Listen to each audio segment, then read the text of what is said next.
Okay, ladies and gentlemen, please welcome Sam Webster. Hello.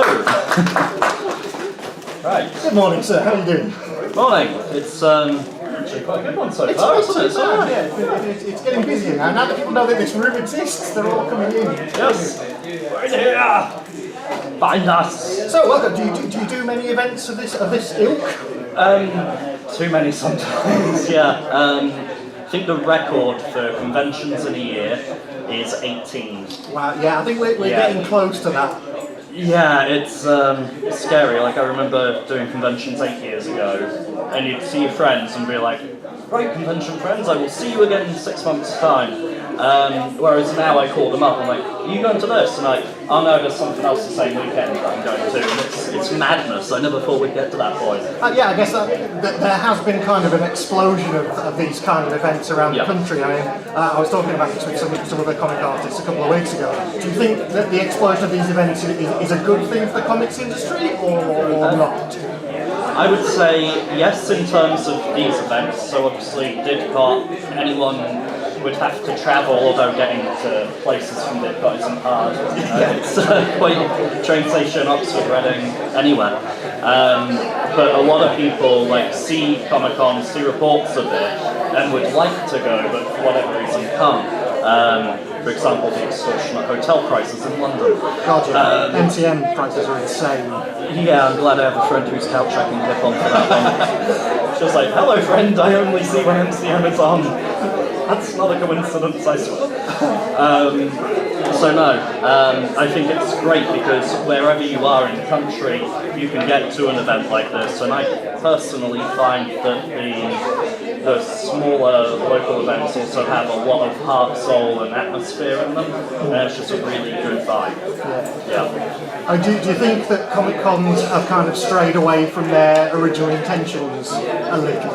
I know you wrote a post about this not so long ago, so... Yeah, so there was a lengthy article on my website, www.sjwebster.net, plug. Boom! Hey. Where it's talking about certain shows that are called Comic Con and they don't have a comics presence. And I think, yes, it became an umbrella term for nerd culture events, you know, Comic Con has encompassed film, TV. But when you look at it from, you know, your average consumer, I have pitched on a number of times my comics to people who have been in Captain America costumes, and you hear, "Oh, I watch the films, I don't really read the comics," and that's okay, that's fine, they can still be a fan of Captain America. But when you look at Batman v Superman in the cinemas, $700 million it took. Average cinema price ticket $14, which is far too high. So 50 million people approximately went to see that film. Does the math sound right? Yeah. Yeah. So you look at Batman issue 51 and Superman issue 51, which came out very recently, and this is Batman and Superman, like the big two for DC. How many copies of Batman do people think sold of issue 51? Just shout out a guess. 2 million, okay. Any advances on 2 million? 3 million, did I hear? Right, this is turning into an auction. 101,000 worldwide. Is that worldwide? Worldwide of Batman. And Superman, does anyone, now that they've heard 100,000 copies sold for Batman, does anyone want to take a stab at Superman? Well, I think it might be the same. The same, so 101,000, okay. Any more for any more? More? Okay, so you want to go higher, you want to go lower? Higher. This is a game show now. It is, I'm going to give stuff away. 38,000 copies of Superman worldwide. So you look at it in comparison, yes, of course, Comic Cons are going to advertise the movie side of things because that's where you're going to get people through the door. It's a sensible, logical decision, you know. I mean, talking about that, is that just physical copies or does that include stuff across platforms like Comixology? That is physical, retailer copies. I don't have figures for digital platforms. Okay. Yeah. Okay, so now get away from that a little while. Can you talk a little bit about the genres that you write in and a bit about your work? Yeah, of course. So the book that I've currently got in print is Joe Cake. Originally titled Superheroes Limited. Turns out Marvel and DC own a trademark on the word superhero. Of course they do. Yeah. They filed for it separately, got declined, so then they made a deal between themselves and filed for it jointly, and won. And that was very recently contested by a guy who was writing a book called Business Zero to Superhero. He fought it and he won. So I don't know if that sets a precedent, but I'm 3 issues in now with Joe Cake, so I'm sticking with my guns.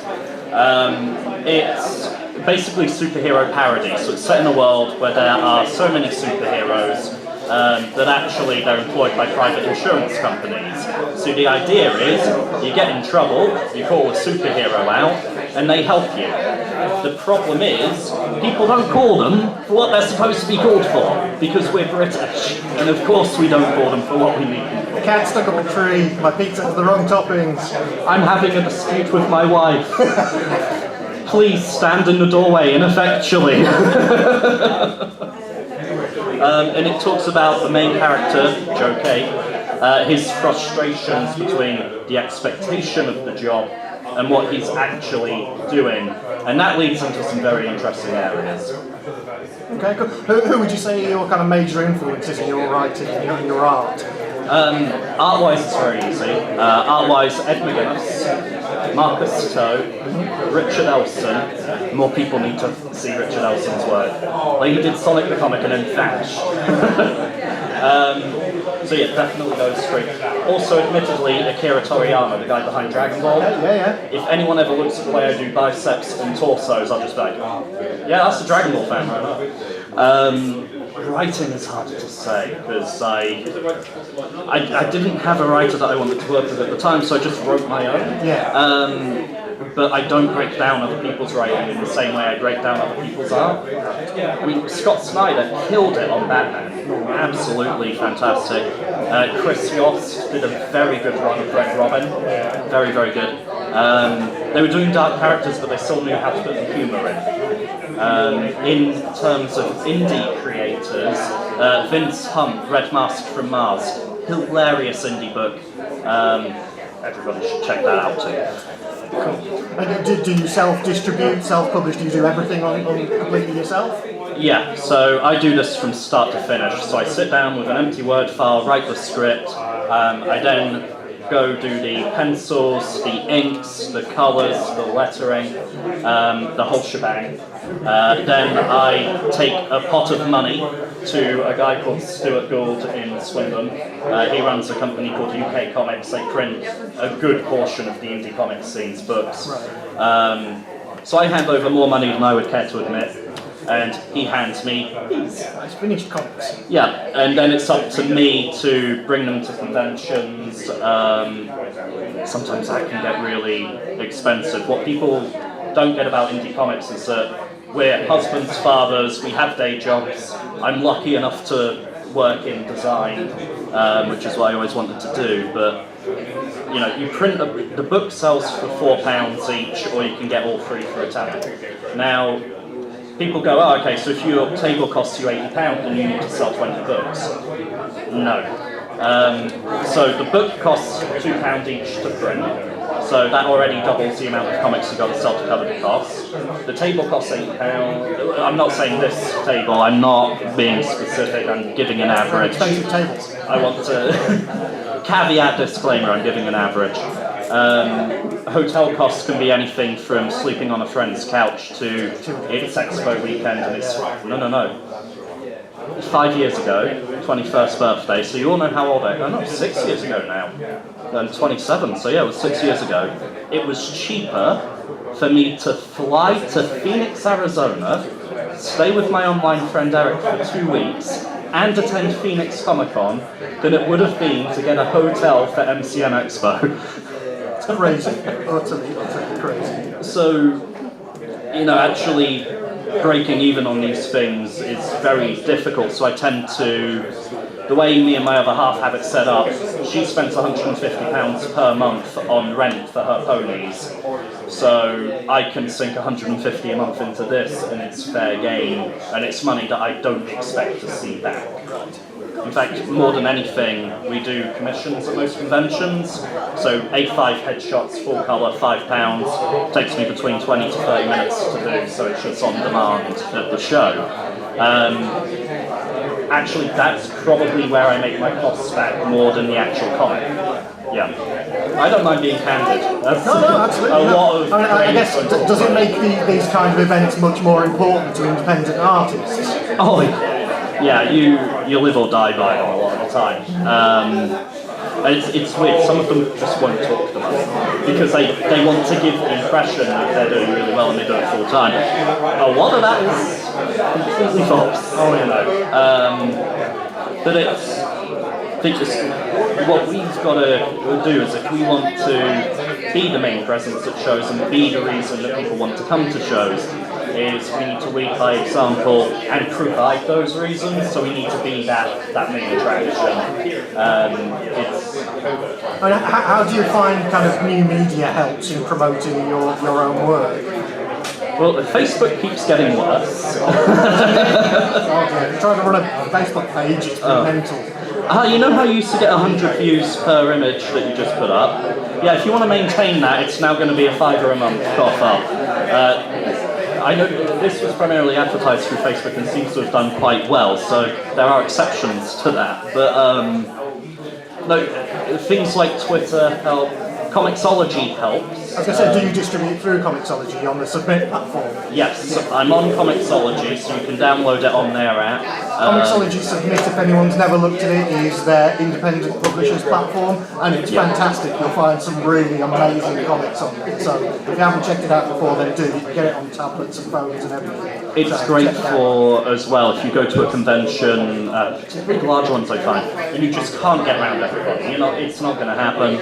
Or if it's like a convention a week before payday, and I really wanted, a physical copy of another creator's book, I will find them on Comixology after and get the digital copy. But Comixology, you've got no upfront production costs. I mean, they take 50%, but you've got no upfront production costs, so anything there is money just coming in. Cool.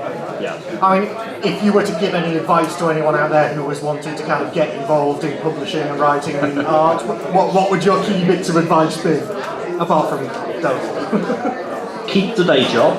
Definitely keep the day job. With regards to, I think people get very wrapped up in the idea of it, and sometimes they don't realise the reality. It's a lot of hard work, but it's also extremely rewarding. It's one of the most rewarding things you can ever hope to do, and the community of other creators is fantastic. We've got private Facebook groups and everything where we help each other out. Those are the first people I go for beers with at the end of the show. And one piece of advice I will give, not speaking from personal experience whatsoever, if you are going to pay for your first print run and your first convention with a personal loan or a credit card, please do not borrow more than you can reasonably afford to repay. And don't expect to ever see that money again. It's like gambling, really. You've got to be, when you're putting the money forward for the print run and everything, you've got to be in the mindset of, if I never saw this money again, that would be okay.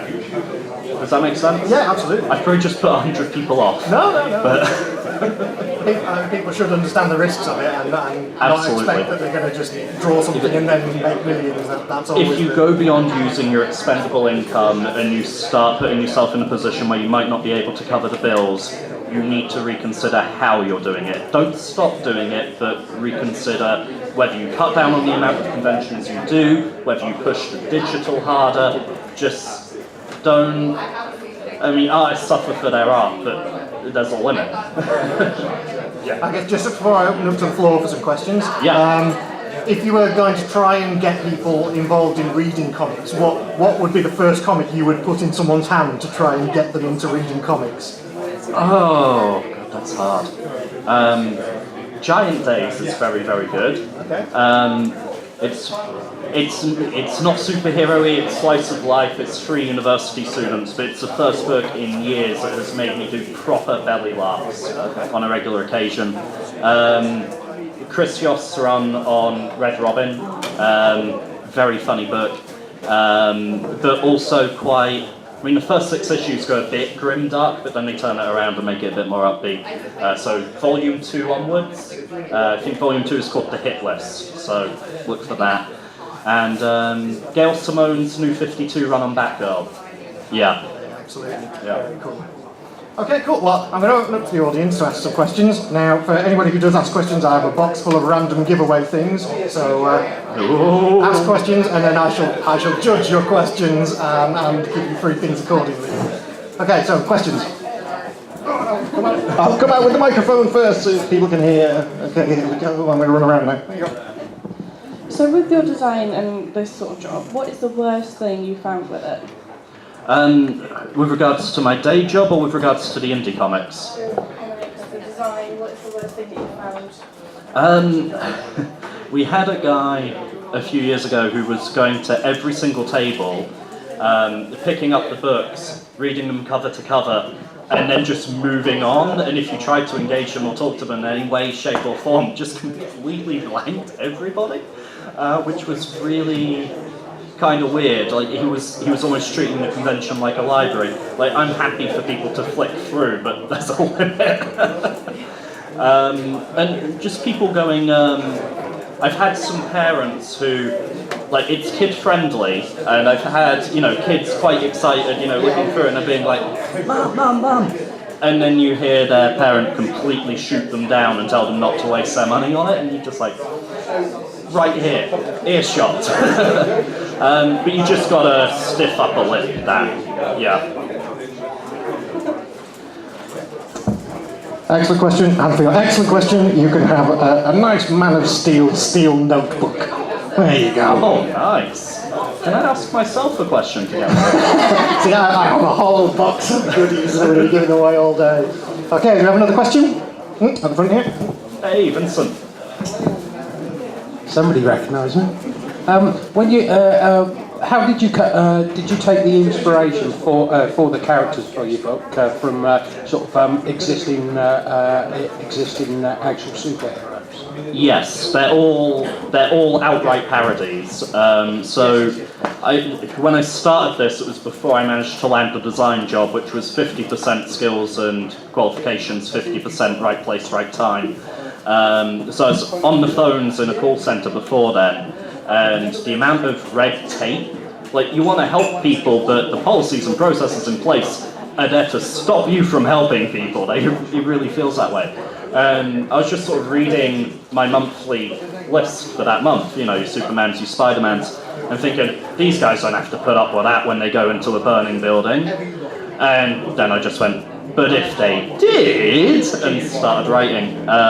So Joe Cake is a parody of Superman. We've got a guy called Derek Black, who the fact that he's called Derek Black should tell you enough. Possibly the most quoted line in the series goes to him. Derek, you're on the night shift, right? I am the night shift. So obviously our Batman, and then we've got...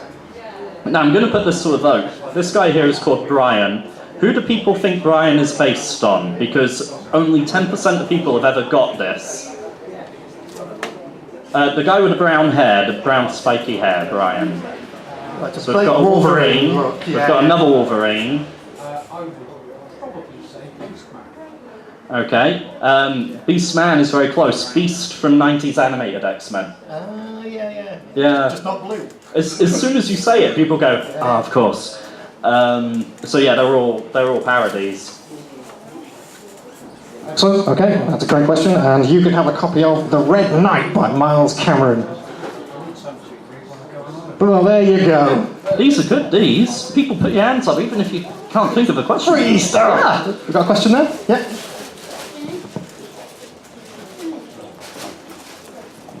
This boy from Boston has one question for you. Okay. How hard was it to just come up with the ideas, even though all your characters are parodies? How do you come up with the settings? And how long will it take for you to write legitimately write the comics?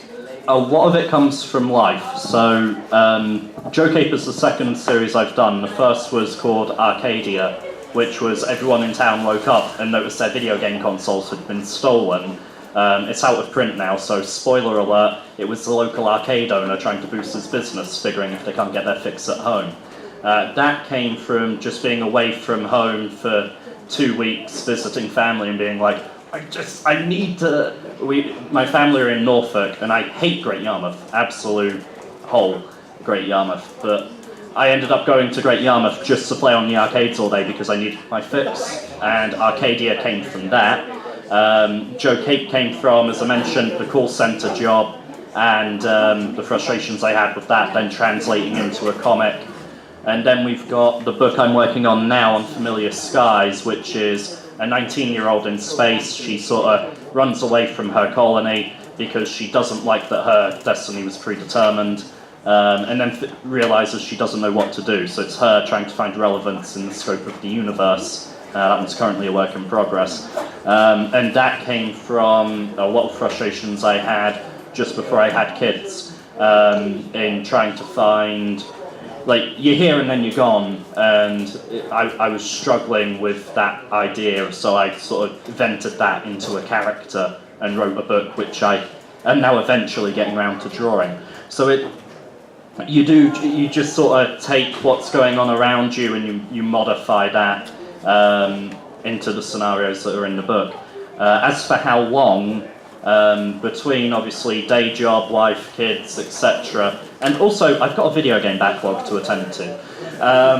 It can be, 3 to 4 months. Yeah. But 3 to 4 months to actually make an issue, and I usually get between 1 and 2 issues out per year. Okay, again, another fantastic question, and you, sir, can have the Hobbit Battle of the Five Armies magnetic photo frame. There you go. They're going to get more random throughout the day, I guarantee you. Okay, do we have another question? We've got time for probably one more. Yep. Nope, at the front. Which one? Which one? You had your hand up before. It's going to be a fight. The one in blue had her hand up before, so we'll... I was just wondering, what was your favourite convention to do? Was it far for you to travel? Do you normally travel far for them? Well, before I answer this question, organisers, please note this is the first time I've done Didcot Comic Con. So Didcot Comic Con, yeah. So by default, Didcot Comic Con can't win until the day's over, and I know. So on that basis, Melksham Comic Con, really good atmosphere. It's quite a small convention. It's local, so costs are low for it. But the organiser, Hayley, also runs a local comic shop that I go to get my pull list from, and she's really genuinely passionate about comics, and that comes through. And they also throw awesome after parties for their creators. We had one year, they had a life-size, 5'9" Harley Quinn cake, and everyone was literally eating Harley Quinn all night. Nice. And the second year, just after Guardians of the Galaxy had come out, they did a silent disco. 3 different channels, you just got your headsets. For those who don't know silent discos, you got headsets on. Didn't need to know what people were listening to when I walked into the room. They were all clearly on the same channel because I walked in and just about 30, 40 people going, hooked on a feeling, just proper belting it out. I don't remember the rest of that night. You're lucky you get awesome after convention stuff, whereas press they just tell us to leave. Well, the thing is, I think when it comes to nerd and geek culture, I think we spend all year being so reserved and repressed that when we actually get to a proper Comic-Con party, it's just like, we're gonna drink it all! You've never seen anything till you've seen a bunch of line dancing Batmen. Yes. My friend hanging out the window backwards going, I'm a beautiful butterfly! Yeah, cons are fun. Yes. Okay, well that's about all we've got time for, so thank you very much, Sam. No very good problem. talking to you. Thank you. Thank you. Oh, I have something to give you, sorry, before I go away. I forgot, I've got to give you something. Here you go. You can have the Wolverine bottle opener. There you go. So thanks very much again to Sam. We'll be back in about 10 minutes with another interview with Adrian Chamberlain. See you soon.